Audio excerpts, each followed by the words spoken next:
Je voudrais ici défendre les amendements de nos collègues calédoniens, Philippe Dunoyer et Philippe Gomez, qui incitent à la création d'une commission permanente d'outre-mer. Alors, on entend bien votre raisonnement, hein, monsieur le rapporteur, mais je crois que c'est un sujet très important. Il y a une délégation outre-mer qui fait bien son travail, mais qui, justement, n'a peut-être pas toutes les prérogatives nécessaires. Et c'est vrai que quand on étudie des textes, principalement en commission des lois, très souvent, nos collègues d'outre-mer il est important qu'ils soient là, qu'ils interviennent. Et donc, il serait peut-être nécessaire que tout simplement, il y ait une commission permanente qui traite de ces sujets, qui nous permettrait d'aller plus au fond, et puis aussi de valoriser tout ce que représentent les ultramarins pour ce pays, et donc de leur confier la mission d'une commission d'enquête, d'une commission permanente, pardon. Et donc aussi, nous proposons de ne pas en créer une nouvelle et de regrouper, pour le coup, la commission de la Défense et la commission des Affaires étrangères. Merci. Le 731, monsieur Letchimy. Oui, merci, Monsieur le Président. Mon amendement est très proche de l'amendement du collègue Dunoyer. Monsieur le rapporteur, je me contenterai d'une chose simple. Si vous répondez oui, ce que le président de l'Assemblée a indiqué comme démarche, vous introduisez cette question de l'outre-mer. Pour quelle raison? Parce que la France est le seul pays où le soleil ne se couche jamais. Et avec 2,5 millions d'habitants répartis sur l'ensemble des continents, vous avez là l'expression d'une diversité qui a besoin de s'exprimer d'une autre manière.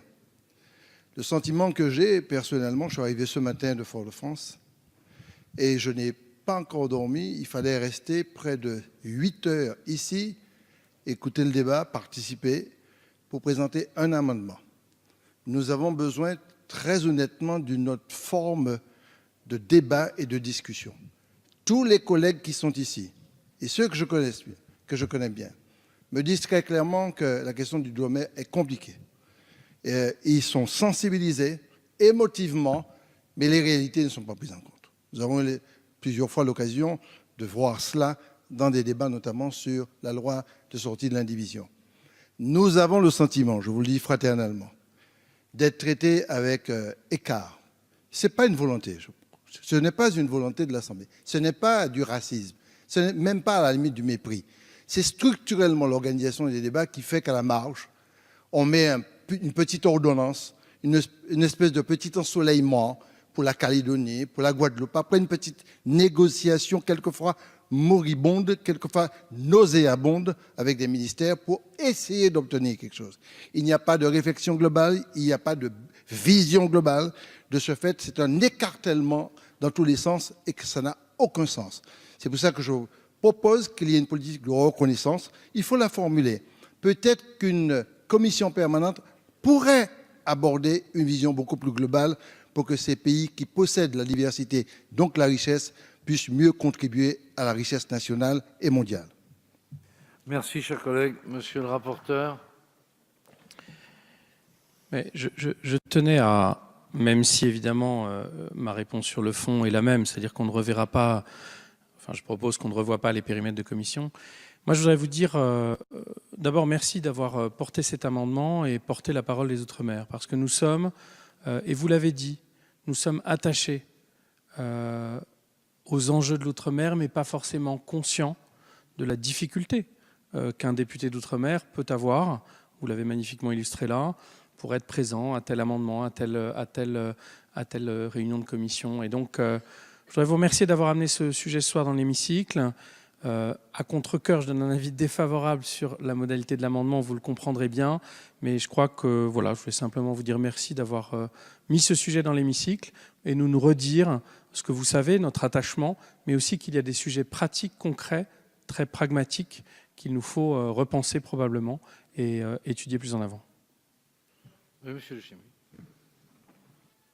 Monsieur le rapporteur, je comprends votre point de vue, mais vous avez indiqué tout à l'heure que vous avez donné un avis défavorable simplement parce que le président de l'Assemblée a fait une proposition de travailler sur les périmètres des commissions permanentes, etc.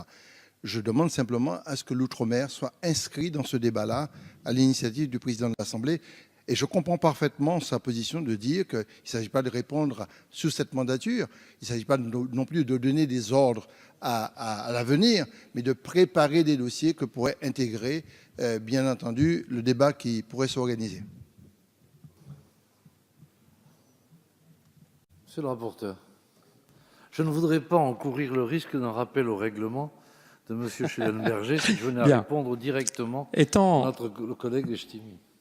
étant en très étroite communion de pensée avec l'auteur du texte, je pense que sans prendre trop de risques, je voudrais dire qu'évidemment, lorsque nous réfléchirons à l'ensemble de la problématique et des enjeux sur les périmètres des commissions, il faudra regarder d'une façon particulière le sujet des Outre-mer.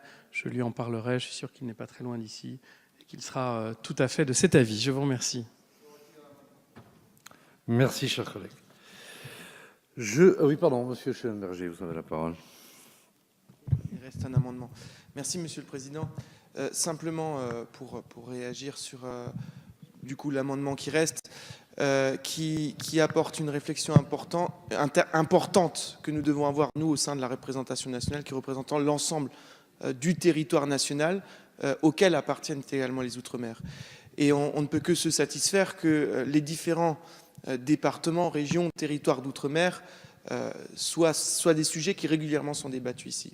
Pour autant, la réflexion, je pense qu'elle doit être travaillée et de se dire qu'on améliorera la situation des Outre-mer en leur consacrant une commission permanente dédiée. Ça peut, pourquoi pas, être une réponse, mais ça n'est pas forcément non plus évident que ce soit une situation qui améliore les choses. Parce que c'est aussi prendre le risque de cornériser en quelque sorte les Outre-mer en se disant finalement tout ce qui relève des Outre-mer relève d'une collectivité spécifique, alors même que ce sont des sujets transversaux qui animent l'intégralité de la nation.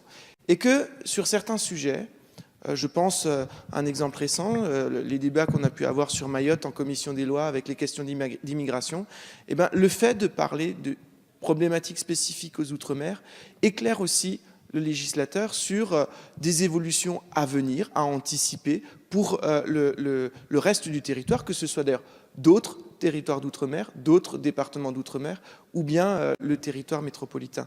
Donc je pense qu'il y a une vraie réflexion à avoir sur la nécessité d'avoir une plus grande attention, nous en tant que législateurs, sur la réalité des Outre-mer. Pour autant, est-ce qu'il faut absolument une commission permanente qui soit dédiée au risque finalement de priver l'ensemble du législateur d'une discussion régulière sur la question des Outre-mer? Je ne suis pas sûr que la réponse soit si évidente que ça.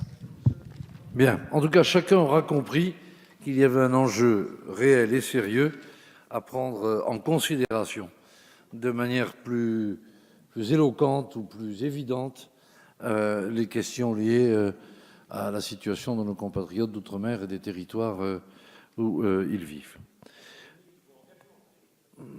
Écoutez, je suis prudent. Donc, je mets aux voix l'amendement 85 qui a reçu un avis défavorable du rapporteur, qui est pour, qui est contre. Il n'est donc pas adopté.